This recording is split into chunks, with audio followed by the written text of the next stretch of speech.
हम द्वितीय खंड के 33वें अध्याय का आनंद लेंगे। श्री शिवाय नमस्तुभ्यम। हर हर महादेव।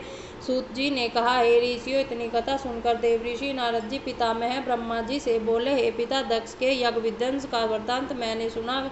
आप कृपा कर विस्तार पूर्वक यह बताइए कि यज्ञ नष्ट हो जाने के उपरांत क्या घटना घटित हुई। यह सुनकर ब्रह्मा जी ने शिव जी के श्री चरणों का ध्यान धरने के उपरांत उत्तर दिया, हे नारद, जब शिव जी के गणों ने यज्ञ में उपस्थित होकर लोगों की इस प्रकार दुर्गति तथा उन्हें लज्जित किया, उस समय भी सभी सभासद उस स्थान पर आकर जहाँ मैं तथा विष्णु जी बैठे हुए थे रुदन करने लगे तथा विस्तार पूर्वक सब वृत्तांत बताने लगे। देवताओं तथा मुनियों की उस दुर्गति को देखकर हम दोनों को बहुत दुख हुआ। उसी समय जब सब लोगों ने त्राहिमाम त्राहिमाम की पुकार की, तब मैंने उन्हें समझाते हुए कहा, हे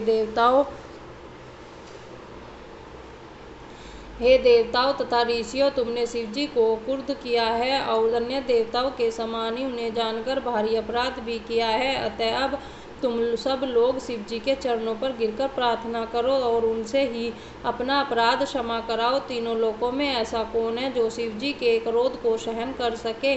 भगवान सदाशिव रौद्र होते हुए भी आशुतोष हैं, वे सेवा करने पर शीघ्र ही प्रसन्न हो जाते हैं। अतः तुम सब उनकी शरण में जाओ। तुम सब शिव जी के बिना यज्ञ में अपना भाग लेना चाहते थे, उसी का फल तुम्हें प्राप्त हुआ है। जो लोग शिव जी के शत्रु बनकर सुख प्राप्ति की कामना करते हैं, उनका अंत ऐसा ही होता है। जो शिव जी क्षण भर में ही संपूर्ण सृष्टि को भस्म कर देने की सामर्थ्य रखते हैं, उनसे शत्रुता करके किस प्रकार सुख मिल सकता है। मैं भी दधीचि के शाप के वशीभूत होकर उस यज्ञ में चला गया। अस्तु, तुम लोग निश्चिंत होकर शिव जी की शरण में जाओ, वे तुम्हें अवश्य ही क्षमा कर देंगे।